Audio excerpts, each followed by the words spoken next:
නෙවෙයි. மக்களுடைய நெருக்கம் ஒன்று இருக்கவில்லை. නායකයෝ ඉන්නේ ජනතාවට වඩා උඩින්. தலைவர்கள் இருப்பது மக்களை விட மேலாக. මාධ්‍යනායක ධන විශාල ප්‍රමාණයක් පාලකයෝ නාස්ති කරනවා. மக்களுடைய உங்களுடைய வரிப்பணத்தை அதிகாரிகள் எவ்வளவு வீணாக்கினார்கள். විශාල ප්‍රමාණයක් හොරකම් කරනවා. அதிகளவானதை களவெடுத்தார்கள், திருடினார்கள். අපි ඒක නතර කරපු ආණ්ඩුවක්. அதை நிறுத்திய அரசாங்கம் ஒன்று எமது அரசாங்கம் என்பது நாங்கள் கட்டியெழுப்ப வேண்டும். එකක් මතක තියාගන්න. ஒன்று நினைவில் வைத்துக் கொள்ளுங்கள். අපිට ගහගෙන எங்களுக்கு சண்டை பிடித்து යුද්ධ කරගෙන யுத்தமிட்டுக் கொண்டு තවත් දශක ගණනාවක් මේ විදිහට දුක් විඳින්න ඉන්න පුළුවන්. இன்னும் பல தசாப்தங்கள் எங்களுக்கு நாங்கள் வாழ முடியும் குறைபாடுகளோடு. අපේ අම්මලාගේ පරම්පරාව දුක් විඳා. எமது பெற்றோர்களுடைய பரம்பரை கஷ்டப்பட்டார்கள். අපේ පරම්පරාව දුක් විඳා. நாங்கள் எமது பரம்பரை கஷ்டப்பட்டோம். මේ ගැටුම් යුද්ධ හදාගෙන අපිට ඕන අපේ දරුවන්ගේ පරම්පරාවත් යුද්ධයකට තල්ලු කරන්න இந்த පුළුවන්. முறைகள் நிலை யுத்தங்களை ஏற்படுத்தி எமது இந்த பிள்ளைகளுடைய பரம்பரையும் எங்களுக்கு தேவை என்றால் கஷ்டமான ஒரு நிலைக்கு கொண்டு போகலாம். ඒ නිසා අපිට ගහගෙන මරාගෙන එන කොටාගෙන රටකට ඉස්සරහට යන්න බෑ. ஆகவே சண்டை பிடித்து முரண்பட்டு இவ்வாறு ஒரு நாட்டுக்கு முன்னுக்கு போக இயலாது. අපේ රට ඉස්සරහට යන්නෙම எமது நாடு முன்னுக்கு போவதாக இருந்தால் අපි අතර සමගිය හැදුනොත් විතරයි. எமக்கிடையே ஒற்றுமை அமைதி இருக்க ඒ வேண்டும். නිසා අපේ ආණ්ඩුව ஆகவே எமது அரசாங்கம் විශාලතම වෙහෙසක් දරනවා. மிக பெருவளவாக நாங்கள் கஷ்டப்படுகின்றோம், செயல்படுகின்றோம். අපි අතර සමගිය හදන්න. எமக்கிடையே ஒற்றுமை ஏற்படுவதற்காக நாங்கள் ඒ සමගිය සඳහා හොඳම ධෛර්යය දුන්නේ ඕගොල්ලෝ. அந்த ஒற்றுமைக்காக மிகப்பெரிய சக்தியை துணிச்சலை கொடுத்தது நீங்கள். எமது கொள்கை ජනතාවගේ ඉඩම් ජනතාවට ලබා දිය යුතුයි. எமது கொள்கை மக்களுடைய காணியை மக்களுக்கு வழங்க வேண்டும் என்பது. ආරක්ෂාවට සංවර්ධනයට ආණ්ඩුවට ඉඩම් පවරා ගැනීම අයිතිය තියෙනවා. பாதுகாப்புக்கு, அபிவிருத்திக்கு காணியை எடுத்துக்கொள்ளும் உரிமை அரசாங்கத்துக்கு இருக்கின்றது. ඒත් බොරුවට ඉඩම් තියාගෙන ඉන්න බෑ. ஆனாலும் பொய்யுக்கு காணியை அரசு தரப்பிலே வைத்துக் கொள்வது தவறு. ගෞරවනීය අපේ හාමුදුරන් වහන්සේලාගෙන් කුරුක්කල්තුමාලාගෙන් අවසරයි. கௌரவமிக்க எமது பிக்கு மாரே, அதே போன்று எமது கௌரவமிக்க மத தலைவர்களே, அனைவருக்கும் வணக்கம். මේ අවස්ථාවට සම්බන්ධ වෙලා ඉන්න අපේ ප්‍රවාහන ඇමතුමා, ඒ වගේම දීවර ඇමතුමා, இந்நேரத்திலே கலந்து கொண்டிருக்கும் எமது அமைச்சர், நெடுஞ்சாலைகள் அமைச்சர், அதே போன்று கடற்தொழில் நீரியல் அமைச்சர், ඒ වගේම පාර්ලිමේන්තු මන්ත්‍රීවරුන් වන අපේ කුමරන් සහෝදරයා, රාම් සහෝදරයා, அதே போன்று பாராளுமன்ற உறுப்பினர்களான இளங்குமரன், රජීවන් සහෝදරයා, ரஜீவன் தோழர் அவர்கள், භවනානන්දන් සහෝදරයා, பவானந்தன் தோழர் அவர்கள் ඇතුළු සහභාගීලා ඉන්න අම්මලා තාත්තලා සහෝදර සහෝදරයන්ගේ අවසරයි. உள்ளிட்ட இங்கு கலந்து கொண்டிருக்கும் அனைவருக்கும் வணக்கம். පළමු කොටම තමුන්නාන්සේලා සියලු දෙනාටම අපි ස්තුතිවන්ත වෙනවා. පහුගිය මහා මැතිවරණයේදී මේ යාපනයේ දිස්ත්‍රික්කයේ මේ ප්‍රදේශවල විශාල ජනතාවක් අප කෙරෙහි විශ්වාසය තබලා ඡන්දෙ දුන්නා. முதற்கண் இங்கு கூடியிருக்கும் இந்த மக்களுக்கு, பொதுவாக யாழ்ப்பாணத்தில் இருக்கும் மக்களுக்கு, இந்த கடந்த தேர்தல்களிலே தேசிய மக்கள் சக்தியின் வெற்றிக்காக பாடுபட்டு கஷ்டப்பட்டு எங்களுக்கு ஒத்துழைப்பை வழங்கிய தொடர்பாக அனைத்து மக்களுக்கும் இந்த நேரத்திலே நன்றியை தெரிவித்துக் கொள்கின்றேன். ඒ ඡන්දය ජාතික ජනබලවේගයේ ආණ්ඩුවක් හදන්න විතරක් ඉවහල් වුණු උපයෝගී වුණු ඡන්දයක් නෙවෙයි. அந்த வாக்கு என்பது தேசிய மக்கள் சக்தியின் ஒரு அரசாங்கத்தை அமைப்பதற்காக மட்டும் வழங்கிய ஒரு வாக்கு அல்ல. තමුන්නාන්සේලා ඡන්දෙ දීලා අපේ മന്ത്രിවරු ගණනාවක් පාර්ලිමේන්තුවට ඇරියා. ඒක අපේ ආණ්ඩුව හදන්න ශක්තියක්. நீங்கள் வாக்களித்து பாராளுமன்ற உறுப்பினர்களை பாராளுமன்றத்திற்கு அனுப்பி ஒரு அரசாங்கத்தை அமைப்பதற்காக ஒத்துழைப்பு வழங்கினீர்கள். அது எமக்கு பெரிய ஒரு சக்தி ஆகியது. හැබැයි ඊට වඩා ලොකුම ශක්තිය තමයි අපේ රටේ ජනතාව එකතු කරන්න තමුන්නාන්සේලා ඡන්දෙ දුන්නා. அதையும் விட மிகப்பெரிய சக்தி தான் இந்த நாட்டிலே மக்கள் அனைவருமே ஒன்று சேர்ப்பதற்காகவும் அந்த வாக்களித்துள்ளீர்கள். அதுதான் மிகப்பெரிய சக்தியாக நாங்கள் இந்த தேர்தல் முடிவுகளிலே காண்கின்றோம். ලංකාවේ පළමු වතාවට ආණ්ඩුවක් හැදුනා. උතුරේ ජනතාවද, දකුණේ ජනතාවද, නැගෙනහිර ජනතාවද, කඳුකරේ ජනතාවද සියලු ජනතාවගේ විශ්වාසය දිනාගත්තු ආණ්ඩුවක්. இலங்கையிலே முதற் தடவையாக ஒரு அரசாங்கம் அமைக்கப்பட்டது. இலங்கையிலே வாழ்கின்ற வடமாகாண மக்கள், தென் மாகாண மக்கள், கிழக்கு, மேற்கு, மலையகம் இவ்வாறான அனைத்து மாகாணங்களையும் பகுதிகளையும் ஒன்று சேர்த்த ஒரு அரசாங்கம் தான் இம்முறை. දශක ගණනාවක් අපේ රටේ මොන වගේ දේශපාලනයක්ද තිබුණේ? பல வருட காலமாக, பல தசாப்தங்களாக எமது நாட்டில் எவ்வாறான ஒரு அரசாங்கம் இருந்தது. උතුරේ වෙනම දේශපාලනයක්, දකුණේ වෙනම දේශපාලනයක්, කඳුකර නැගෙනහිර වෙනම දේශපාලනයක්. ඒ විදිහට තමයි දේශපාලනය තිබුණේ. வடக்கிலே ஒரு தனியான அரசியல், தென்பகுதியிலே இன்னொரு தனியான அரசியல், மலையகம் அல்லது கிழக்கு மேற்கு தனித்தனியான அரசியல் தான் காணப்பட்டதாக இருந்தது.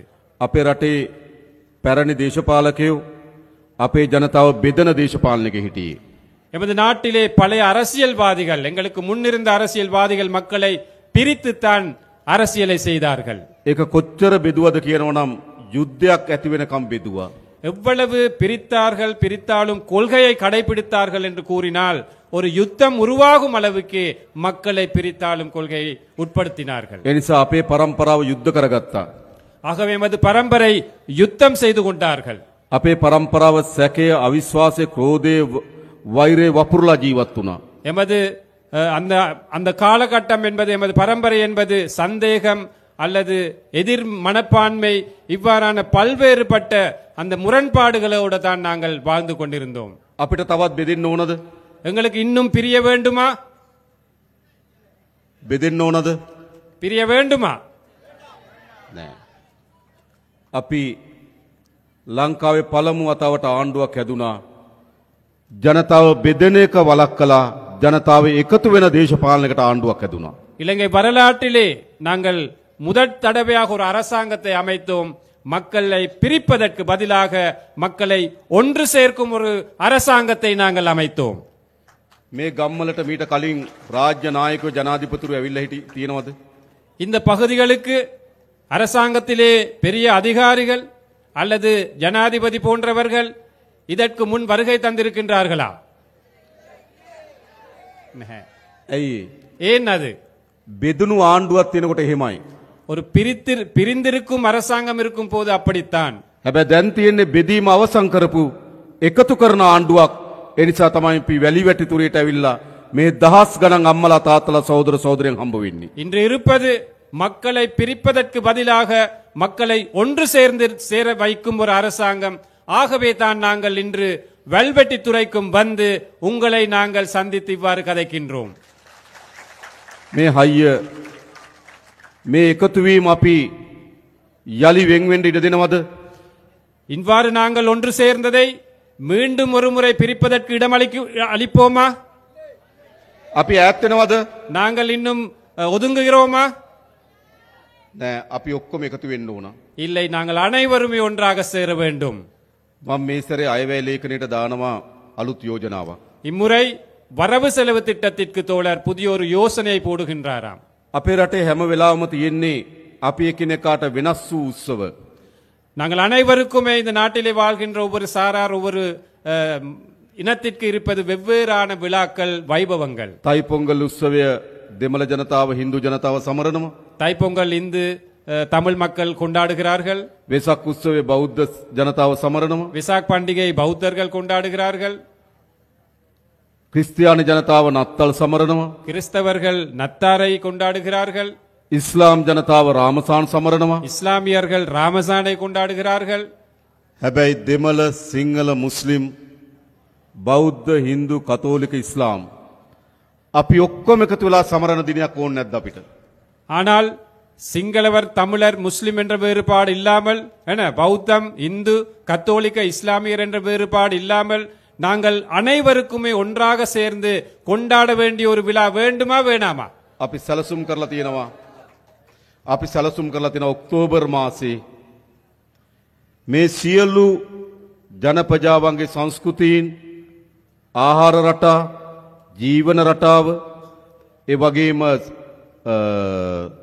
අඳින පළඳින රටා, මේ ඔක්කොම එකට එකතු කරලා සංගීතය, නාට්‍ය, කවි මේ ඔක්කොම එකතු කරලා ජාතියේ මහා මංගල්‍යය අපි ලෑස්ති කරලා තිබෙනවා. ஆகவே இந்த நாட்டிலே இருக்கும் அனைத்து மக்களுடைய ஒன்று சேர்வினால் அக்டோபர் மாதத்திலே, அதாவது இந்த நாட்டில் அனைத்து மக்களுடைய கலாச்சாரம், பண்பாடு, பழக்க வழக்கங்கள், உடை அலங்காரங்கள் அல்லது உணவுப் பொருள் தயாரிப்பு, உணவு கலாச்சாரம், இவை அனைத்துமே ஒன்று சேர்த்த ஒரு விழாவை நடத்துவதற்காக நாங்கள் திட்டமிட்டு இருக்கின்றோம். අපි ඈත්ලා හිටියට අපේ දරුවන්ට ඈත්ලා ඉන්න දෙන්න හොඳ නෑ. நாங்கள் கடந்த காலங்களிலே பிரிந்திருந்தாலும் எமது பிள்ளைகளுக்கு அந்த பிரிப்பதற்கான சூழலை நாங்கள் உருவாக்க கூடாது. අපේ පරම්පරාව යුද්ධ කරගත්තට අපේ දරුවන්ගේ පරම්පරාවට යුද්ධ කරගන්න ඉඩ දෙන්නේ නෑ. எமது பரம்பரை யுத்தம் செய்தாலும் எமது பிள்ளைகளுக்கு ஒரு யுத்தத்தை ஏற்படுத்த நாங்கள் கூடாது.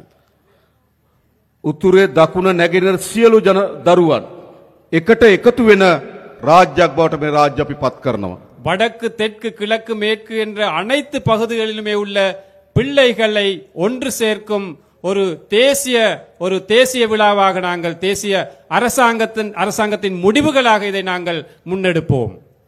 ලංකාවේ පළමු වතාවට ආණ්ඩුවක් හැදුනා පොඩි මිනිස්සුන්ගේ ආණ්ඩුවක්. இலங்கை வரலாற்றிலே முதற் தடவையாக சாதாரண மக்களுடைய ஒரு அரசாங்கம் அமைக்கப்பட்டிருக்கின்றது. එහෙම නෙවෙයිද? அப்படி இல்லையா? මීට කලින් ආණ්ඩු හැදුනේ ලොකු පවුල් වලින්. இதற்கு முன் அரசாங்கங்கள் அமைந்தது பெரிய பணக்கார வர்க்கத்தின் அந்த தேவைக்கேற்ப அவர்கள் தான் தலைவர்கள். තාත්තා අගමැති, අම්මා අගමැති, දුව ජනාධිපති. அப்பா பிரதமர், அம்மா பிரதமர், மகள் ஜனாதிபதி. එහෙමනේ. அப்படித்தானே? අයියා ජනාධිපති, මල්ලි ජනාධිපති. அண்ணாவும் ஜனாதிபதி, தம்பியும் ஜனாதிபதி. මාමා ජනාධිපති, බෑනත් ජනාධිපති. மாமா ஜனாதிபதி, மருமகன் ஜனாதிபதி. පහුගේ ජනාධිපති ඡන්දෙදි උත්සාහ කරා ජනාධිපතිවරුන්ගේ දරුවෝ දෙන්නෙකුත් ජනාධිපති වෙන්න. கடந்த ஜனாதிபதி தேர்தலிலே உங்களுக்கு தெரியும் 2 ஜனாதிபதிமார்களுடைய மகன்மார்களும் ஜனாதிபதி அந்த தேர்தலிலே போட்டியிட்டார்கள். එහෙමනේ. அப்படித்தானே? ඒ කියන්නේ බලය තිබ්බේ කාගාවද? அப்படி என்றால் அதிகாரம் யாருடைய கையில இருந்தது? උඩ ඉන්න පවුල් ගාව තමයි බලය அந்த තිබ්බේ. மேல் மட்டத்திலே இருந்த ஒரு வர்க்கத்தின் கையில தான் அதிகாரம் இருந்தது. හැබැයි මේ රටේ ජනතාව ஆனால் இந்த நாட்டிலே மக்கள் පහුගේ ජනාධිපති ඡන්දෙදි තීන්දුවක් ගත්තා. கடந்த ஜனாதிபதி தேர்தலில் ஒரு முடிவெடுத்தார்கள். උඩ පවුල් වලින් மேல்மட்ட அந்த வர்க்கத்தில் இருந்து බලය පහළ පවුල් අතර මාරු කරන්න. அந்த அதிகாரத்தை சாதாரண மக்களிட கையிலே வழங்க வேண்டும் என்று. හොඳ නැද්ද? நல்லமா கெட்டதா? නල්ලම්. නල්ලම්. නේද? දැන් අපිට තියෙන මොකද්ද? இப்போ எங்கள் முன்னூர் இருக்கும் දැන් හදලා තියෙනවා පොඩි මිනිස්සුන්ගේ ආණ්ඩුවක්. இப்போ எமக்கு முன் சாதாரண மக்களுடைய ஒரு அரசாங்கம் இருக்கின்றது. අපේ රාමලිංගම් සහෝදරලා, எமது ராமலிங்கம் தோழர், අපේ කුමරන් සහෝදරලා, எமது குமரன் தோழர், අපේ සහෝදරවරු எமது அனைத்தும் தோழர்கள், මේ කිසි කෙනෙක් පවුල් වලින් බලය ආපු අය නෙවෙයි. இவர்கள் யாருமே குடும்பத்தில் வாழையடியாக அதிகாரத்திற்கு வந்தவர்கள் அல்ல. සාමාන්‍ය මිනිස්සුන්ගේ දරුවෝ. சாதாரண மக்களுடைய பிள்ளைகள். මේ ප්‍රදේශයේ අපේ විශාල වැඩ කොටසක් වැඩ කරන இந்த பகுதியிலே நிறைய வேலைகள் செய்கின்றோம். මේ රැස්වීම ලෑස්ති කරන්නත් විශාල වෙහෙසක් දරපු இந்த கூட்டத்தை ஏற்பாடு செய்வதற்கு கூட அதிகளவாக பாடுபட்ட අපේ රූබන් සහෝදරය எமது ரூபன் தோழர். සාමාන්‍ය මිනිස්සු අපි. சாதாரண மக்கள் நாங்கள். එහෙනම් දැන් ආණ්ඩුවක් හැදලා තියෙන මොන වගේ ආණ්ඩුවක්ද? ஆகவே ஒரு அரசாங்கம் அமைந்திருக்கின்றது. எவ்வாறான அரசாங்கம்? අපේ ආණ්ඩුවක්. எமது அரசாங்கம். එහෙම නෙවෙයිද? அப்படி இல்லையா? මේක කාගේ ආණ්ඩුවද? இது யாருடைய அரசாங்கம்? අපේ ආණ්ඩුව. எமது අපි அரசாங்கம். ඔක්කොගේම ආණ්ඩුව. எமது அனைத்து மக்களுடைய அரசாங்கம். එහෙනම් අපිට අභියෝග කීපයක් තියෙනවා. ஆகவே எங்களுக்கு நிறைய சவால்களும் இருக்கின்றன. පළමු කොට මේ ග්‍රාමීය ජනතාවගේ දුප්පත්භාවය නැති කරන්න ඕන. முதலாவதாக இந்த கிராமிய வறுமையை நாங்கள் ஒழித்து கட்ட வேண்டும். එහෙම නෙවෙයිද? அப்படித்தானே? හොඳ නිවහසක් නැහැ. சிறப்பான ஒரு வீடு இல்லை, ආදාය මාර්ග නැහැ. வருமான வழி இல்லை, පානීය ජලය නැහැ. குடிநீர் இல்லை, ගමට එන්න හොඳ පාරක් නැහැ. வீட்டுக்கு வர்றதுக்கான கிராமத்துக்கு வர்றதுக்கான දරුවට பாதை ගන්න இல்லை, හොඳ පාසලක් නැහැ. பிள்ளைக்கு நல்ல ஒரு ஸ்கூல் இல்லை, දීවර රස්සාව කරන්න විදියක් மீன்பிடி නැහැ. கடற்தொழில் செய்ய முடியவில்லை. විශාල බැටකන ජනතාවක්. எந்த பக்கத்திலும் எமக்கு கஷ்டங்களே இருக்கின்றன. අපේ ආණ්ඩුව எமது அரசாங்கம், අපි ඔක්කොම එකතු වෙලා හදාගත්තු ආණ්ඩුව. நாங்கள் அனைவருமே ஒன்று சேர்ந்து அமைத்த அரசாங்கம். ක්‍රමානුකූලව පියවරෙන් පියවර படிப்படியாக මේ ප්‍රශ්න ඔක්කොම විසඳන්න ලෑස්ති අපි. இந்த அனைத்து பிரச்சனைகளும் தீர்க்க தயாராக இருக்கின்றோம். හොඳද? நல்லமா? අපි ඉස්සරලම මේ අස්වැසුම දෙන ජනතාවගේ දීමනාව අපි වැඩි කරා. நாங்கள் ஏற்கனவே இந்த நலன்புரி கொடுப்பனவு, அஸ்வசும கொடுப்பனவு கொடுப்பதை நாங்கள் நீடித்து அந்த அளவையும் கூட்டி இருக்கின்றோம். අපේ දුප්පත් අම්මා තාත්තගේ දරුවට ඉස්කෝලේ යන්න පාසල් පොත්පත් මිලදී ගන්න විදිහක් නැහැ. எங்கள வறுமைக்குட்பட்ட பெற்றோர்களுக்கு தனது பிள்ளையை பாடசாலைக்கு அனுப்புவதற்கு அந்த பாடசாலை உபகரணங்களை பெற்றுக்கொள்ள முடியாமல் இருந்தது. අපි අස්වැසුම ලබන සියලු පවුල් වල දරුවන්ට රුපියල් 6000ක් දුන්න පාසල් පොත් උපකරණ මිලදී அந்த ගන්න. அஸ்வசும கொடுப்பனவை பெற்றுக்கொள்ளும் பெற்றோர்களுக்கு அந்த பிள்ளைகளுக்கு வழங்குவதற்காக 6000 ரூபாய் நிதி ஒதுக்கினம் பாடசாலை உபகரணங்களை பெற்றுக்கொள்வதற்காக. ඒ විතරක් නෙවෙයි දැන් අපි තීන්දුවක් ගත්තා. ළමයි 300ට වඩා අඩු සියලු පාසල් වල දරුවන්ට රුපියල් 6000ක දීමනාවක් දෙන්න පාසල් පොත් මිලදී ගන්න. அதே போன்று நாங்கள் இன்னொரு முடிவெடுத்திருக்கின்றோம். 300க்கு குறைந்த பிள்ளைகள் படிக்கும் பாடசாலைகளிலே அந்த அனைத்து பிள்ளைகளுக்கும் 6000 ரூபாய் கொடுப்பனவு பாடசாலை உபகரணங்கள் பெற்றுக்கொள்வதற்காக வழங்குவோம் என்று. ඇයි අපි එහෙම කරන්නේ? ஏன் நாங்கள் அப்படி මේ செய்கின்றோம்? ගම්වල දුප්පත්භාවය ඉවත් කරන්න නම් දරුවන්ට හොඳට උගන්වන්න ඕන. இந்த கிராமங்களிலே இந்த பகுதிகளிலே வறுமையை ஒழித்து கட்ட வேண்டுமானால் பிள்ளைகளுக்கு நாங்கள் சிறப்பான கல்வியை கொடுக்க வேண்டும், வழங்க வேண்டும். එනිසා තමුන්නාන්සලා මහන්සි වෙන දරුවන්ට උගන්වන්න.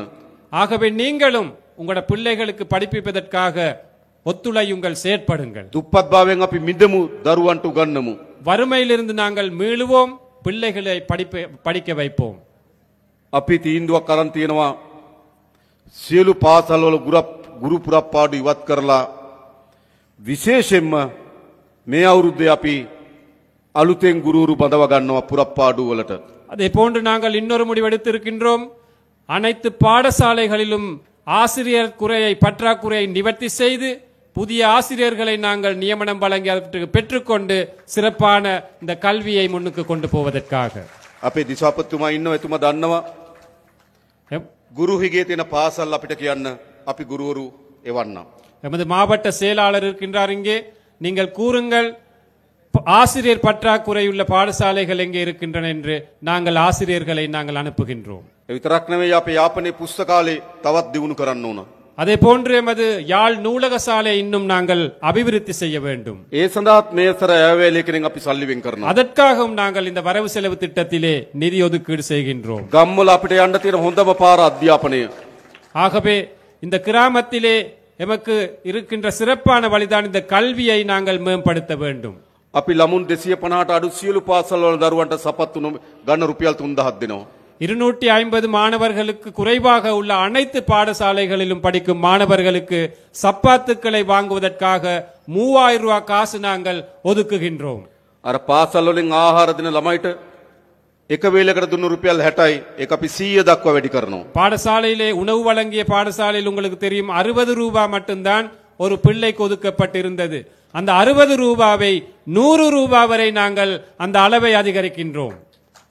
චීන රජය අපිට එකඟ වෙලා තියෙනවා සියලු දරුවන්ට නොමිලේ ලබන අවුරුද්දේ ඇඳුම් ලබා දෙන්න. சீன அரசாங்கம் ஒத்துக்கொண்டிருக்கின்றார்கள். இந்த வருடத்திலே வழங்கியதை போன்று அடுத்த வருடத்திலும் பாடசாலை சீருடைகளை இலவசமாக வழங்குவதற்கு. ඒ නිසා අපි වැඩිම වෙහෙස දරන දරුවන්ට උගන්වන්න. ஆகவே நாங்களும் மிகவும் கஷ்டப்படுகின்றோம் பிள்ளைகளின் கல்வி தரத்தை உயர்த்துவதற்காக. ලෑස්තිරි දරුවන්ට උගන්වන්න. நீங்கள் தயாரா பிள்ளைகளை படிப்பிப்பதற்கு? අපි සහාය දෙන්නම්. நாங்கள் ஆதரவு கொடுக்கின்றோம். ඒ විතරක් නෙවෙයි අලුත් දරුවන්ට අපි රස්සා දෙන්නත් උනා. அதே போன்று புதிதாக படித்து வெளியேறும் பிள்ளைகளுக்கு மாணவர்களுக்கு நாங்கள் தொழில் வாய்ப்புகளை வழங்க வேண்டும். අපි සැලසුම් කරලා තියෙනවා මේ යාපනයේ දිස්ත්‍රික්කේ අලුතෙන් කර්මාන්ත පුර 3ක් ඉදි කරන්න. அதே போன்று நாங்கள் எதிர்பார்க்கின்றோம் இந்த வட மாகாணத்திலே புதிய தொழில்பேட்டைகள் கைத்தொழில் மையங்கள் 3 அமைப்பதற்கு. කංකසන්තුරේ, காங்கேசன்துறை, පරන්තන් பரந்தன், සහ මාංකුලම් மாங்குளம் අලුත් කර්මාන්ත පුර 3ක් ඇති කරනවා. 3 புதிய தொழில் பேட்டைகள் அல்லது பொருளாதார மையங்களை நாங்கள் அமைக்க திட்டமிட்டிருக்கின்றோம். අපි විදේශගත ශ්‍රී ලාංකිකයන්ට ආරාධනා කරන වගේ ආයෝජනය කරන්න එන්න කියලා. நாங்கள் அழைக்கின்றோம் வெளிநாடுகளில் இருக்கும் இலங்கையர்களுக்கு, புலம்பெயர் இலங்கையர்களுக்கு அவற்றில் முதலீடுகள் செய்ய வாருங்கள் என்று. වැඩියෙන්ම මේ පළාත් වල ජීවත් වෙන තරුණයන්ගේ අපේක්ෂාව රට අත්හැරලා යන එක. இங்கிருக்கும் இளைஞர்களுடைய எதிர்பார்ப்பும் இந்த நாட்டை விட்டு வெளியேறுவதுதான் எதிர்பார்ப்பாக இருக்கின்றது. ඇයි රස්සාවක් නැහැ?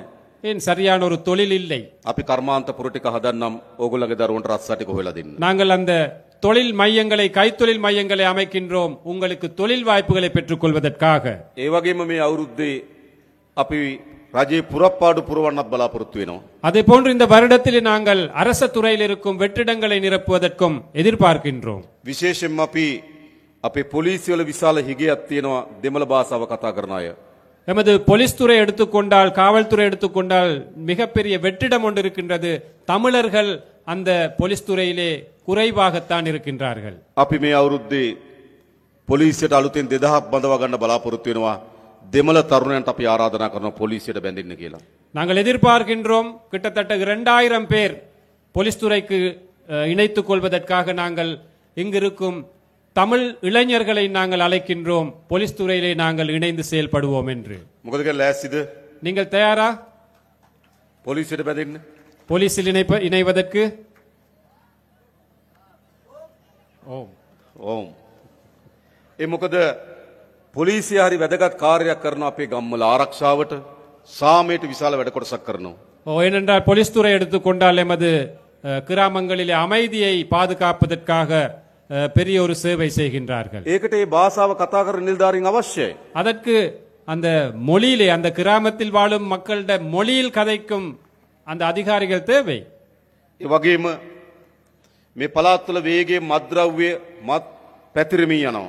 அதே போன்று எங்களுக்கு தெரியும் இந்த பகுதிகளில் கூட பாரிய அளவிலே போதை வஸ்து இந்த பாவனை அந்த விஸ்தரிப்பு நடந்து கொண்டிருக்கின்றது. අපේ තරුණ පරම්පරාව විශාල ලෙස මත්ද්‍රව්‍ය වලට ගොදුරු වෙමින් තිබෙනවා. நமது இளம் சமுதாயம் இந்த போதை வஸ்துக்கு பெருமளவாக அடிமைப்பட்டு வருகிறார்கள். අපි මේක නතර කරන්න ඉතාමත් ශක්තිමත් වැඩපිළිවෙලක් හදලා තියෙනවා. இதை நிறுத்துவதற்காக நாங்கள் பெரும் சக்தி வாய்ந்த ஒரு திட்டத்தை நாங்கள் முன்னெடுத்து வருகின்றோம். හැබැයි ඔයගොල්ලන්ගේ සහයත් අවශ්‍යයි. ஆனால் அதற்கு உங்களுடைய ஒத்துழைப்பும் எங்களுக்கு தேவைப்படுகின்றது. අපි එකතු වෙලා මේ මත්ද්‍රව්‍ය තුරන් කරමු. நாங்கள் ஒன்றிணைந்து இந்த போதை வஸ்து பிரச்சனையை தோற்கடிப்போம்.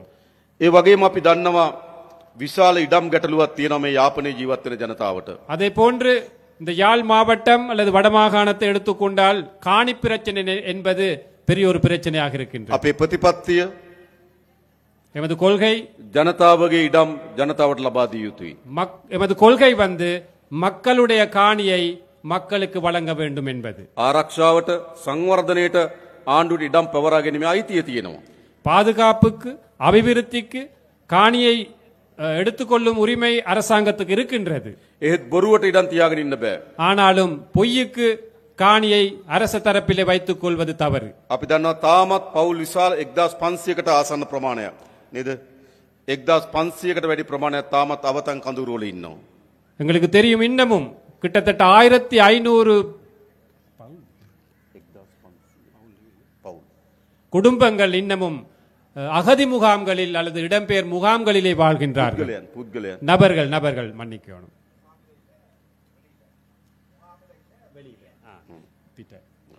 ඒ නිසා ඒගොල්ලන්ට අපි ඉක්මනින්ම තමන්ගේ වාසස්ථාන ලබා දෙන්න කටයුතු කරනවා. ஆகவே அவர்களுக்கும் நிரந்தரமான வீடுகள் வீட்டு வசதிகளை செய்து கொடுப்பதற்காக நாங்கள் முடிவெடுத்திருக்கின்றோம்.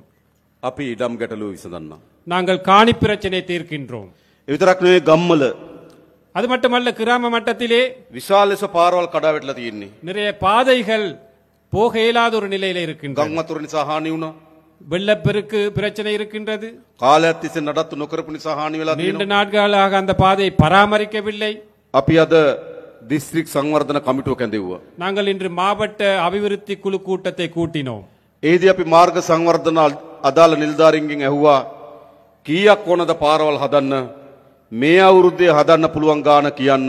ඒකට අපි සල්ලි වෙන් කරලා දෙනවා. அந்த கூட்டத்திலே கேட்டிருக்கின்றார் எவ்வளவு நிதி தேவை அந்த பாதைகளை புனரமைப்பதற்கு புதிதாக அமைப்பதற்கு எவ்வளவு நிதி தேவை அந்த நிதியை இந்த வருடத்திலே வரவு செலவு திட்டத்திலே வழங்குவோம் என்று தோழர் வாக்குறுதி මේ පාරවල් ටික හදන්න ඕන. அந்த பாதைகளை அமைக்க வேண்டும். හොඳ පානීය වතුර දෙන්න ඕන. சிறப்பான குடிநீர் வசதியை கொடுக்க வேண்டும்.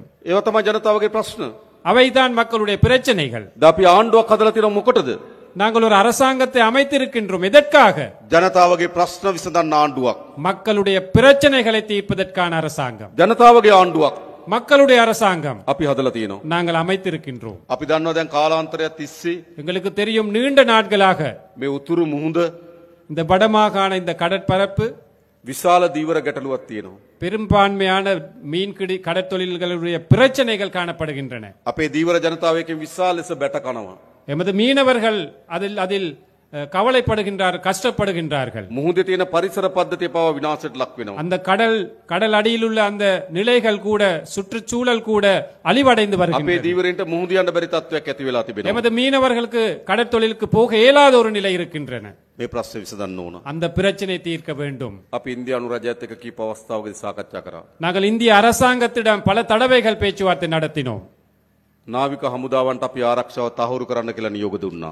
கடற்படைக்கு எமது கடற்பரப்பிலே பாதுகாப்பை வலுப்படுத்த வேண்டும் என்ற அந்த கட்டளை நாங்கள் விட்டிருக்கின்றோம். ද පියවරෙන් පියවර படிப்படியாக ක්‍රමානුකූලව படிப்படியாக මේ දීවරයන් මුහුණ දී තිබෙන ගැටලුව අපි විසඳන කටයුතු කරනවා. இந்த கடற்தொழிலாளர்கள் மீனவர்கள் முகம் கொடுக்கும் பிரச்சனைகளை நாங்கள் தீர்ப்போம். මේ මුහුද තමුන් වහන්සේලාගේ මුහුද. இந்த கடற்பரப்பு என்பது உங்களுடைய கடல். මාළුවන් අල්ලන්න අයිතිය තියෙන තමුන් වහන්සේලාට. மீன் பிடிக்கும் உரிமை இருப்பது உங்களுக்கு. ඒ අයිතිය අපි තහවුරු කරන්න ඕන. அந்த உரிமையை நாங்கள் உறுதிப்படுத்த வேண்டும்.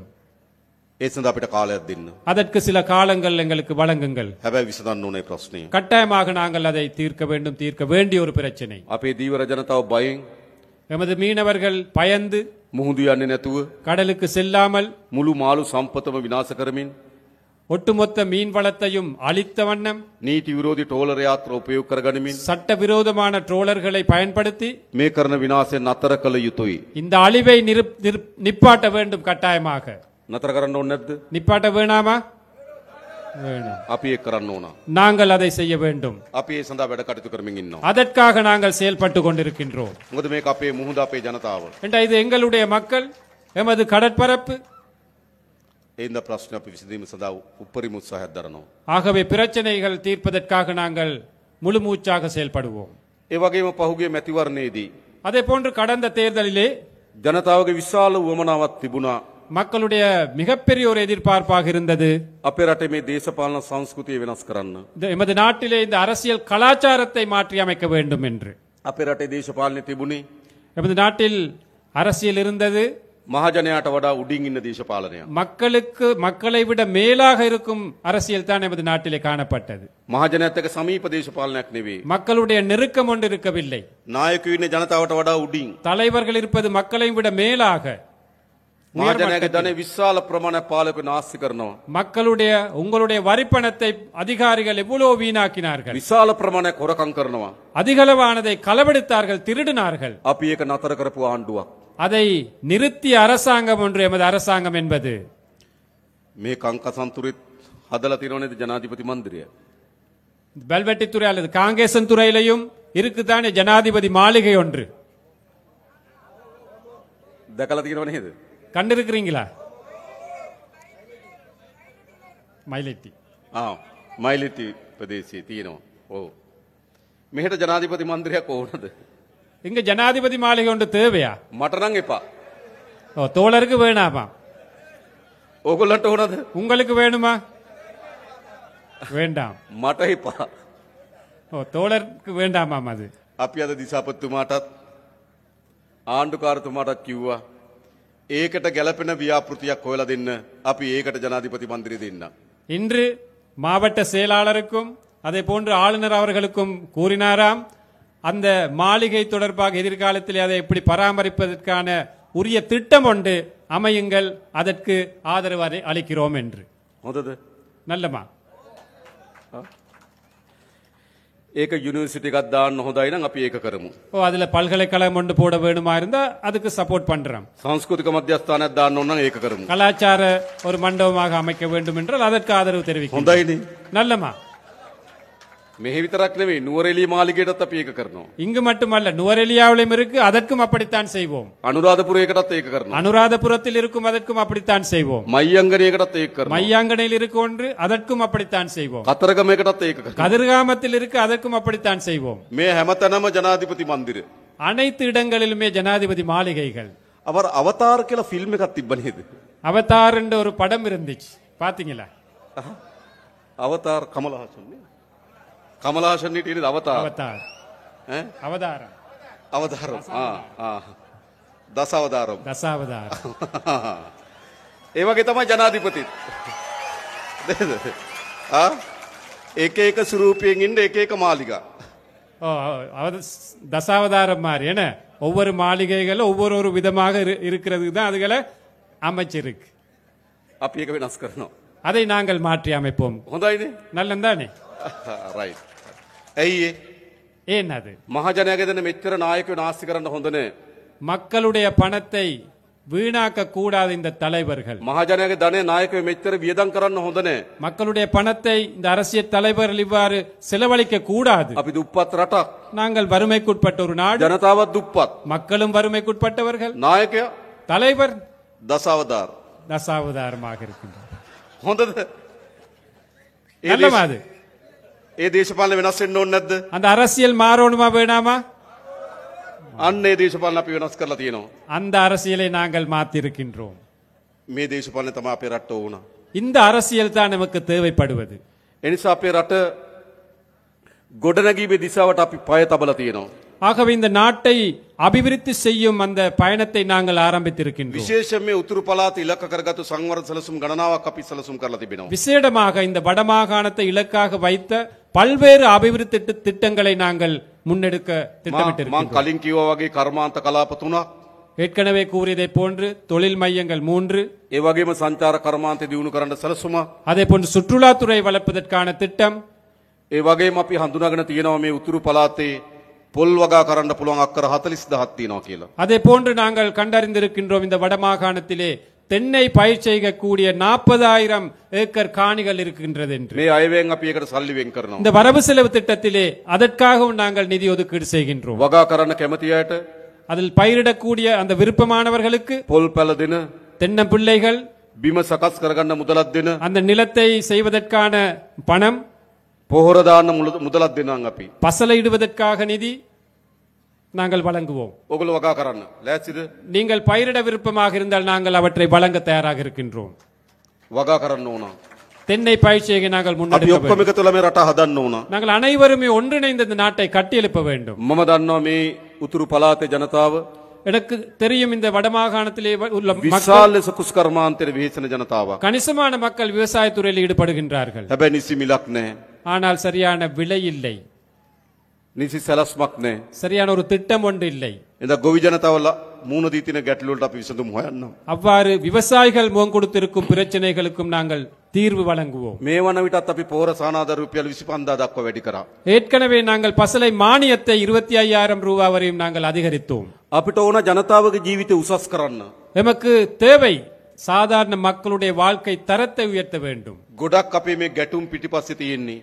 நாம் முகம் கொடுக்கும் கணிசமான பிரச்சனைகளுக்கு பின்னால் இருப்பது, ගොඩක් මේ යුද්ධ පිටිපස්සේ තියෙන්නේ. கணிசமான இந்த யுத்தங்களுக்கு பின்னால் இருப்பது ආර්ථික ප්‍රශ්නයක් තියෙන වැඩිපුර. பொருளாதார பிரச்சனை தான் கூடிய பாகம் இருக்கின்றது. එඳ මේ ආර්ථික ප්‍රශ්නට අපි උත්තර හොයන්න ඕන. ஆகவே இந்த பொருளாதார துறை வளர்க்கும் அந்த பிரச்சனைகளுக்கு தீர்வு காண வேண்டும். ඒකට අපි සැලසුම් හදලා තියෙනවා. அதற்கு நாங்கள் திட்டங்களை அமைத்திருக்கின்றோம். ඒ වගේම භාෂාව. அதே போன்று மொழி உரிமை. අපි ප්‍රධාන වශයෙන් සිංහල දෙමළ භාෂාව කතා කරන ජන කණ්ඩායම් දෙකක් ඉන්නවා. பிரதானமாக இந்த நாட்டிலே தமிழ், சிங்களம் என்ற மொழிகளை கதைக்கும் மக்கள் இருக்கின்றோம். ඒ හැම පුරවැසියෙකුටම அந்த அனைத்து பிரஜைகளுக்கும் තමන්ගේ භාෂාවෙන් රාජ්‍යත් එක්ක ගනුදෙනු කරන තියෙන අයිතිය හදන්න ඕන. தனது தாய்மொழியிலே அரசாங்கத்துடன் தொடர்பு கொள்ளும் அந்த உரிமையை ஏற்படுத்த வேண்டும். තමන්ගේ භාෂාවෙන් පොලිසියට ගිහලා පැමිණිල්ලක් කරන්න අවස්ථාව තියෙන්න ඕන. தனது தாய்மொழியிலே போலீஸுக்கு போய் ஒரு முறைப்பாட்டை செய்வதற்கான உரிமை இருக்க வேண்டும். ඒ නිසා මේ භාෂාවෙන් ඇති වී තිබෙන අසමානතාවය අපි විසඳිය යුතුයි. ஆகவே இந்த மொழி ரீதியாக இந்த பிரிவினை நாங்கள் இல்லாதொழித்து ஒழிக்க வேண்டும். ඒ නිසා තමයි මං කලින් කිව්ව ඔබගේ දරුවන් පොලිසියට බන්ධන්න. ஆகவே தான் முதல்ல சொன்னார் தோழர், உங்களுடைய இந்த இளம் சக்திகள் போலீஸ் துறையில අපි சேருங்கள் என்று. ඊළඟ රජයේ රස්සාවලට ගන්නකොට ඔබගේ දරුවන් ඒවට බැඳින්න. அரச துறையில் ஆட்களை சேர்க்கும் போது உங்களோட பிள்ளைகளை அவற்றுக்கு இணையுங்கள். ඒ දෙමළ භාෂාවෙන් කතා කරන රාජ්‍ය සේවයක් අපිට අවශ්‍යයි. ஏனென்றால் தமிழ் மொழியிலே கலந்து அந்த கதைக்கும் அரச துறை ஒன்று எங்களுக்கு இந்த வடக்கிலே தேவைப்படுகின்றது. ඒක අපි හදන්න සැලසුම් කරලා තියෙනවා. அதை அமைப்பதற்கு நாங்கள் திட்டமிட்டு இருக்கின்றோம். ඒ වගේ ඊළඟ වැදගත් அதே போன்று இன்னொரு முக்கியமான விஷயம், අපේ ආගමික අයිතීන් පිළිබඳ සාධාරණත්වයක් තියෙන්න ඕන. எமது மத ரீதியான உரிமைகள் எங்களுக்கு பெற்றுக்கொள்வதற்கான அந்த சூழல் அமைய வேண்டும். මෙතන අපේ නායක හාමුදුරුවෝ වැඩ සිටිනවා. எமது நாயக்க தேரர் அவர்கள் இருக்கின்றார்கள். අපේ කුරුක්කොල් තුමාලා වැඩ සිටින. எமது குருக்கள் அவர்கள் வருகை தந்திருக்கின்றார்கள். අපි අතර ගැටුමක් තියෙන්න ඕනද? எமக்கிடையே ஒரு போட்டி முரண்பாடு ஒன்று இருக்கணுமா? ආගම අපේ විශ්වාසය. மதம் என்பது எமது எதிர்பார்ப்பு, நம்பிக்கை. එක්කෙනෙකුට කියන්න බෑ උඹ ඒ විශ්වාසය අත්තරපන් කියලා. யாருக்குமே வற்புறுத்த இயலாது அந்த நம்பிக்கையை கைவிட வேண்டும் என்று. ඒ එකිනෙකාගේ විශ්වාසය අපේ විශ්වාසයට ගරු කරන්න ඕන. அந்த ஒவ்வொரு நபர்களுடைய நம்பிக்கைக்கும் நாங்கள் நம்பிக்கையோடு செயல்படணும். අපි අපේ රටේ යලි எமது நாட்டில் மீண்டும் ஒரு முறை ආගම්වාදී மத ரீதியான முரண்பாடு, ජාතිවාදී இன ரீதியான முரண்பாடு, ගැටුමක් වර්ධනය වෙන්න ඉඩ දෙන්නේ නැහැ. ஒரு முரண்பாடு ஏற்படுவதற்கு நாங்கள் இடமளிக்க மாட்டோம். පෞගේ දවස්වල கடந்த காலங்களிலே එවැනි ජාතිවාදී සටන් පාට අරගෙන කට්ටි ඉස්සරහට එන්න පටන් ගත්තා. அவ்வாறான இன ரீதியான கோஷங்களை எழுப்பிக் கொண்டு சிலர் முன்னுக்கு வந்தார்கள். අපි ජාතිවාදී වපුරන අයට நாங்கள் இனவாதத்தை தூவுவர்களுக்கு නීතිය උපරිමයෙන් ක්‍රියාත්මක කරනවා. சட்டத்தை உயர்ந்த பட்சத்தில் நாங்கள் நடைமுறைப்படுத்த நடவடிக்கை எடுப்போம். අපිට තවත් ජාතිවාදී ඕනද? எங்களுக்கு இன்னும் இனவாதம் வேண்டுமா? අපිට ආගම්වාද ඕනද? எங்களுக்கு மதவாதம் வேண்டுமா? ඒව අවශ්‍ය නැහැ. அவை எங்களுக்கு தேவையில்லை. යලි ජාතිවාදයට ආගම්වාදයට අපේ රටේ අපි ඉඩ දෙන්නේ නැහැ. மீண்டும் ஒரு முறை இந்த இனவாதத்திற்கு மதவாதத்திற்கு நாங்கள் இடமளிக்க மாட்டோம். අපේ දරුවන් ආයේ ගැටුම්කාරී රටක් හදන්නේ නැහැ අපි. අපේ දරුවන්ට ආපහු ගැටුම්කාරී රටක් හදන්න ඉඩ දෙන්නේ අපි. எமது பிள்ளைகளுக்கு மீண்டும் இனவாத மத ரீதியான மதவாத ஒரு முருகல் நிலை ஏற்படுத்த நாங்கள் இடமளிக்க மாட்டோம். ඒ පිළිබඳ අපි සැලසුම් හදලා තියෙනවා. அதற்கான திட்டங்களை நாங்கள் அமைத்திருக்கிறோம். ඊළඟ අපි එකිනෙකාගේ සංස්කෘතිය වෙනස්කම් තිබෙනවා. அதே போன்று எமது கலாச்சாரங்களிலே பல்வேறு வித்தியாசங்கள் ඒවට காணப்படுகின்றன. අපි ගරු කරන්න ඕන. அவற்றுக்கு நாங்கள் மதிப்பளிக்க வேண்டும். අපේ දරුවියන් ඉන්නවා. எமது பிள்ளைகள் ඒට ආවේනික සංස්කෘතියක් එක්ක. அதற்கே தனித்தான ஒரு கலாச்சாரம் இருக்கின்றது. ලස්සන නැද්ද මේ දරුවන්? இந்த பிள்ளைகளை எடுத்துக்கொண்டால் எவ்வளவு அழகாக இருக்கின்றார்கள். ලස්සනයි අපිට. எங்களுக்கு அது மிகவும் அழகாக ඇයි இருக்கிறது. අපි සංස්කෘතියෙන් බෙදෙන්න හදන්නේ? ஏன் நாங்கள் கலாச்சார ரீதியாக பிரிவடைய வேண்டும்? අපි හැම සංස්කෘතියකටම ගරු කරන්න ඕන. நாங்கள் அனைத்து கலாச்சாரங்களை மதிக்க வேண்டும். ඒ සංස්කෘතියෙන් රස විඳින්න පුරුදු වෙන්න ඕන. அந்த கலாச்சாரங்களை ரசனை மிக்கதாக நாங்கள் எடுத்துக்கொள்ள வேண்டும். එහෙම රටක් අපි හදන්න ඕන. அவ்வாறான ஒரு நாட்டை நாங்கள் கட்டியெழுப்ப வேண்டும். එකක් මතක තියාගන්න. ஒன்று நினைவில் வைத்துக் கொள்ளுங்கள். අපිට ගහගෙන எங்களுக்கு சண்டை பிடித்து යුද්ධ කරගෙන யுத்தமிட்டு கொண்டு තවත් දශක ගණනාවක් මේ විදිහට දුක් විඳ විඳ ඉන්න පුළුවන්. இன்னும் பல தசாப்தங்கள் எங்களுக்கு நாங்கள் வாழ முடியும் குறைபாடுகளோடு. අපේ අම්මලාගේ පරම්පරාව දුක් විඳා. எமது பெற்றோர்களுடைய பரம்பரை கஷ்டப்பட்டார்கள். අපේ පරම්පරාව දුක් විඳා. நாங்கள் எமது பரம்பரை கஷ்டப்பட்டோம். මේ ගැටුම් යුද්ධ හදාගෙන අපිට ඕන නම් අපේ දරුවන්ගේ පරම්පරාවත් යුද්ධයකට තල්ලු කරන්න இந்த පුළුවන්. முரகல் நிலை யுத்தங்களை ஏற்படுத்தி எமது இந்த பிள்ளைகளுடைய பரம்பரையும் எங்களுக்கு தேவை என்றால் கஷ்டமான ஒரு நிலைக்கு கொண்டு போகலாம். ඒ නිසා අපිට ගහගෙන මරාගෙන ඇනකොටාගෙන රටකට ඉස්සරහට යන්න බෑ. ஆகவே சண்டை பிடித்து முரண்பட்டு இவ்வாறு ஒரு நாட்டுக்கு முன்னுக்கு போக இயலாது. අපේ රට ඉස්සරහට යන්නෙම எமது நாடு முன்னுக்கு போவதாக இருந்தால் අපි අතර සමගිය හැදුනොත් විතරයි. எமக்கிடையே ஒற்றுமை அமைதி இருக்க ඒ வேண்டும். නිසා අපේ ආණ්ඩුව ஆகவே எமது அரசாங்கம் විශාලතම වෙහෙසක් දරනවා. மிக பெருவளவாக நாங்கள் கஷ்டப்படுகின்றோம், செயல்படுகின்றோம். අපි අතර සමගිය හදන්න. எமக்கிடையே ஒற்றுமை ஏற்படுவதற்காக நாங்கள் ඒ සමගිය සඳහා හොඳම ධෛර්යය දුන්නේ ඕගොල්ලෝ. அந்த ஒற்றுமைக்காக மிகப்பெரிய சக்தியை துணிச்சலை கொடுத்தது நீங்கள். කාලයක් තිස්සේ පාරම්පරික දේශපාලක පහුගිය මහචන්දට ඉල්ලුවා. காலம் காலமாக இருந்த பாரம்பரிய அரசியல்வாதிகள் கடந்த தேர்தலிலே போட்டியிட்டார்கள். වෙනම රටක් අරන් දෙන්නම් කියලා ඡන්දෙට ඉල්ලුවා. தனியான ஒரு நாட்டை பெற்றுக் கொடுப்போம் என்று தேர்தல்களை போட்டியிட்டார்கள். මතකද? நினைவிருக்கா? හැබැයි ජනතාව මොකද කරේ? ஆனால் மக்கள் என்ன செய்தார்கள்? වෙනම රටක් දෙන්නම් කියපු අය, தனியான நாட்டை பெற்றுக் கொடுப்போம் என்று පවුල් වලින් கூறியவர்களை, දේශපාලනය කරපු අය, குடும்ப வாயிலாக அரசியல் செய்தவர்கள் ඒ ප්‍රතික්ෂේප කරලා அவர்களை நிராகரித்து விட்டு මේ යාපනයේ දිස්ත්‍රික්කයේ අපිට ජයග්‍රහණය අරන් දුන්නා. இந்த யாழ் மாவட்டத்திலே எமக்கு வெற்றிகளை பெற்றுக் கொடுத்தார்கள். ඒකෙන් කියන්නේ මොකද්ද? இதன் செய்தி என்ன? இதனால் கூறுவது என்ன? ජනතාව කැමති එකතු වෙන්න. மக்கள் அனைவருமே ஒன்றாக சேர்ந்து வாழ ජනතාව விரும்புகிறார்கள். ගාව ජාතිවාදී නෑ. மக்கள் மத்தியிலே இனவாதம் இல்லை, ජනතාව ගාව ආගම්වාදී නෑ. மக்கள் மத்தியிலே மதவாதம் இல்லை. හැබැයි දේශපාලකයා ගාව තියෙනවා. ஆனால் அரசியல்வாதிகள் மத்தியிலே இருக்கின்றது அந்த அனைத்தும். ඕකයි ප්‍රශ්නේ උනේ. அதுதான் பிரச்சனையாக இருந்தது. උතුරෙත් දකුණෙත් வடக்கிலும் தெற்கிலும் දේශපාලකයන්ගේ පැවැත්ම උනේ ජාතිවාදය. அரசியல்வாதிகள் இருப்பாக காணப்பட்டது இனவாதம். දැනුත් නැවත නැවත දකුණේ හිසෝසවන්න උත්සාහ කරනවා. மீண்டும் தென்பகுதியிலே இனவாதம் தலை தூக்க சில செயற்பாடுகள் போகின்றன. දේශපාලකට ජාතිවාදය ඕන. அரசியல்வாதிகளுக்கு இனவாதம் தேவை. ජනතාවට ඕන ජාතිවාදී. மக்களுக்கு இனவாதம் தேவையா?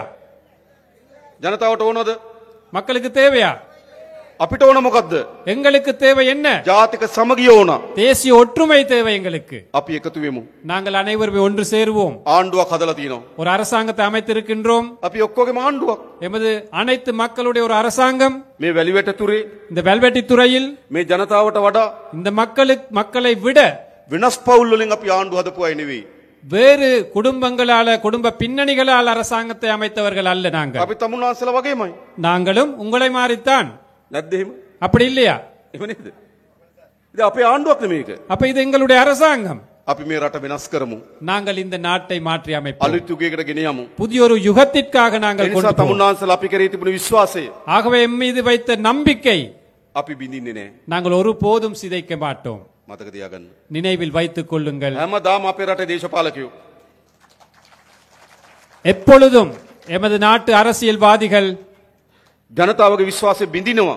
மக்களது எதிர்பார்ப்பத்தை சிதைத்தார்கள். අපි මේ විශ්වාසය බිඳින්නේ නැහැ. நாங்கள் ஒருபோதும் உங்களுடைய நம்பிக்கைக்கு சீர்குலைக்க மாட்டோம், நம்பிக்கை சிதைக்க மாட்டோம். තමුන්නාන්සලා ඉතාමත් දිගු පියවරක් තිබුවා. நீங்கள் நீண்ட ஒரு பயணத்திற்காக அடி வைத்தீர்கள். ඉතාමත් වැදගත් පියවරක් තිබ්බා. மிக முக்கியமான ஒரு அடி வைத்தீர்கள். ඉතාමත් විශිෂ්ට පියවරක් තිබ්බා.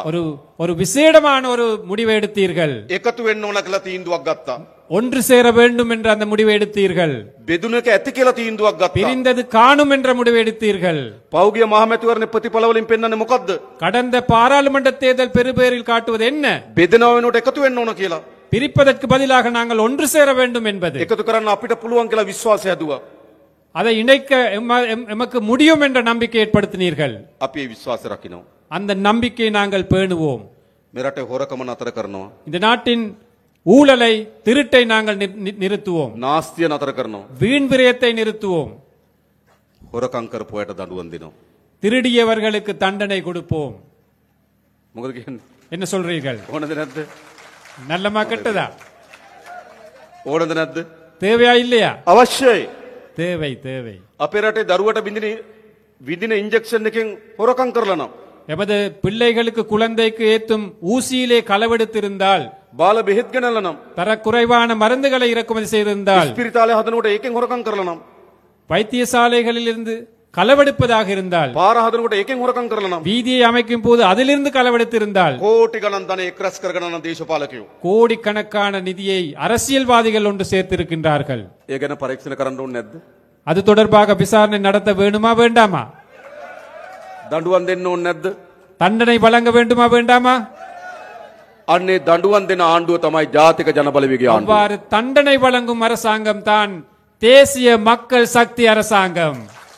දැන් දූෂණයට සම්බන්ධ වෙන අය එක්කම එකතු වෙලා இப்போது அந்த ஊழல் மோசடிகளிலே தொடர்புடைய அனைவரும் ஒன்று சேர்ந்திருக்கின்றார்கள். පහුගිය මැතිවරණ වේදිකාවේදී கடந்த அரசியல் மேடையிலே ගොඩක් වේදිකාවලට බෙදිලා හිටියා. பல மேடைகளிலே பிரிந்திருந்தார்கள். සමහර අය කොළ පාට වේදිකාවේ, சிலர் பச்சை மேடையிலே, සමහර අය කහ පාට වේදිකාවේ, சிலர் மஞ்சள் மேடையிலே, සමහර අය දුබුරු පාට වේදිකාවේ இன்னும் சிலர் அந்த சிவப்பு மேடையிலே ඡන්දෙදි බෙදිලා හිටියා. தேர்தலிலே பிரிந்திருந்தார்கள். දැන් මොකද වෙන්නේ? இப்போ என்ன நடக்குது? අන්න ඊයේ සාකච්ඡා තියලා එකතු වෙන්න நேற்று அவர்கள் கலந்து ஆலோசிக்கின்றார்கள் ஒன்று சேர்வதற்காக. බලනකොට කවුද? யார் அதில் இருப்பவர்கள்? එක්කෙනෙක් මහ බැංකුවට ගහලා, ஒருவர் மத்திய வங்கியை கொள்ளையடித்தவர், තව කෙනෙක් ඕස්ට්‍රේලියාවේ සුද්දෙක් රවට්ටලා, இன்னொருத்தர் ஆஸ்திரேலியாவில் ஒரு வெள்ளை அந்த குடிமகனை ஏமாத்தியவர், තව කෙනෙක් කනිත් තෙල් වලින් විද ගහලා. இன்னொருத்தர் எரிபொருளால களவெடுத்தவர். දැන් මොකද වෙලා තියෙන්නේ? இப்போ என்ன நடந்திருக்கின்றது? ඒගොල්ලෝ ඔක්කොම එකතු වෙලා මොකටද? இந்த අனைவருமே ஒன்று சேர்ந்து இருக்கிறார்கள். எதற்காக? බේරෙන්න. தப்புவதற்காக, அதிலிருந்து தப்புவதற்காக. හැබැයි ඒගොල්ලෝ එකතු වුණාට ජනතාව අපි එකතු වෙලා ඉන්න තාක්කල් ඒගොල්ලන්ට මේ වැඩේ කරන්න බෑ. அவர்கள் ஒன்று சேர்ந்தாலும், மக்கள் என்ற அடிப்படையில் நாங்கள் ஒன்று சேர்ந்து இருக்கும் வரையும் அவர்களுடைய எதிர்பார்ப்பை நிவர்த்தி செய்ய முடியாது. ඒගොල්ලෝ උත්සාහ කරන්න එකතු වෙලා පරීක්ෂණ කරන එක නතර කරන්න. அவர்கள் முயற்சிப்பது அவர்கள் ஒன்று சேர்ந்து இந்த விசாரணைகள் நடத்துவதை நிப்பாட்டுவதற்காக. එකතු වෙලා දඬුවම් දෙන එක වළක්වන්න. ஒன்று சேர்ந்து தண்டனை கொடுப்பதை நிப்பாட்டவே அவர்கள் முயற்சிக்கிறார்கள். හැබැයි උඩ ඒගොල්ලෝ එකතු වුණාට அவர்கள் மேல் மட்டத்திலே ஒன்று சேர்ந்தாலும், බිම ජනතාව එකතු වෙලා ඉන්නේ අද මේ ආණ්ඩුවත් එක්ක. கீழ் மட்டத்திலே மக்கள் ஒன்று சேர்ந்திருப்பது இந்த அரசாங்கத்துடன். ඒ නිසා මේ දූෂිතයන්ට දඬුවම් දීමේ වැඩේ අපි කරනවා. ஆகவே நாங்கள் இந்த ஊழல் மோசடியாளர்களுக்கு தண்டனை வழங்கும் அந்த செயற்பாட்டை கட்டாயமாக நாங்கள் முன்னெடுப்போம். අන්න එහෙම ආණ්ඩුවක් මේ හැදිලා තියෙන්නේ. அவ்வாறான ஒரு அரசாங்கம் தான் அமைந்திருக்கின்றது. දැන් එනම් මොකද කරන්න ඕන? ஆகவே இப்போது என்ன செய்ய வேண்டும்? අපි ඔක්කොම එකතු වෙමු. நாங்கள் அனைவரும் ஒன்றாக சேர்ந்து විශ්වාසය තබමු. நம்பிக்கையோட අත්නොහැර ඉස්සරහට යමු. கைவிடாமல் முன்னோக்கி போவோம். අපි හරියට සැලසුම් හදලා நாங்கள் சரியான முறையிலே திட்டமிட்டு අවුරුදු කීපයක් අත්තරින් නැතුව වැඩ කරොත් பல வருட காலமாக நாங்கள் தொடர்ச்சியாக வேலை செய்வோம். අපේ මේ රට දියුණු රටක් බවට පත් කරන්න පුළුවන්. நாங்கள் இந்த நாட்டை ஒரு அபிவிருத்தி அடைந்த நாடாக மாற்றலாம். නැවත දූෂිතයන්ට, மீண்டும் ஊழல் மோசடியாளர்களுக்கு, නැවත හොරුන්ට, மீண்டும் திருடர்களுக்கு, නැවත අපරාධකරුවන්ට மீண்டும் குற்றவியல் செய்பவர்களுக்கு මේ රට ඉඩක් දෙන්න එපා. ஒரு போதும் இடமளிக்க வேண்டாம் இந்த நாட்டிலே. ආයි ගේනවද? மீண்டும் ஒரு முறை அவங்களை நாங்கள் ගේනවද? பாராளுமன்றத்துக்கு கொண்டு வருவோமா? නෑ මේක වෙනස් කරමු අපි. ஆமாம், நாங்கள் இதை மாற்றி அமைப்போம். ඒ වෙනුවෙන් අපි හැමදෙනාම එකතු වෙමු. நாங்கள் அனைவரும் இதற்காக ஒன்றுபடுவோம். ඉතින් අපිට විශාල සතුටක් තියෙනවා. நமக்கு மிகப்பெரிய ஒரு மகிழ்ச்சி இருக்கின்றது. මේ වැලිවැටි තුරේ இந்த வெல்வெட்டி துறையிலே මේ දහස් ගණනක් අම්මලා තාත්තලා එකතු වෙලා இந்த ஆயிரக்கணக்கான பெற்றோர்கள் இணைந்து අපිට සවන් දෙන්න අවිල්ලා තියෙනවා. எம்மை செவிமடுப்பதற்காக අපිට வந்திருக்கின்றீர்கள். කතා බහ කරන්න අවිල්ලා තියෙනවා. எம்மோட கலந்தாலோசிப்பதற்கு வந்திருக்கிறீர்கள். අපි විශ්වාස කරලා තියෙනවා. எம்மை நம்பி வந்திருக்கிறீர்கள். මේක සතුටුයි ගොඩක්. இது மிகவும் மகிழ்ச்சியாக இருக்கின்றது. බොහොම ස්තුතියි හැමදෙනාටම. அனைவருக்குமே மிகவும் நன்றி. நன்றி வணக்கம். நன்றி வணக்கம் என்று கூறிக்கொண்டு தோழர் விடை பெறுகின்றார். ஆகவே இந்த கூட்டத்தின் நிகழ்வுகளுடன் இத்துடன் நாங்கள் முடிவுக்கு கொண்டு வருகின்றோம். இங்கு வருகை தந்த அனைவருக்குமே நன்றி கூறிக்கொண்டு நாங்கள் விடை பெறுகின்றோம். நன்றி வணக்கம்.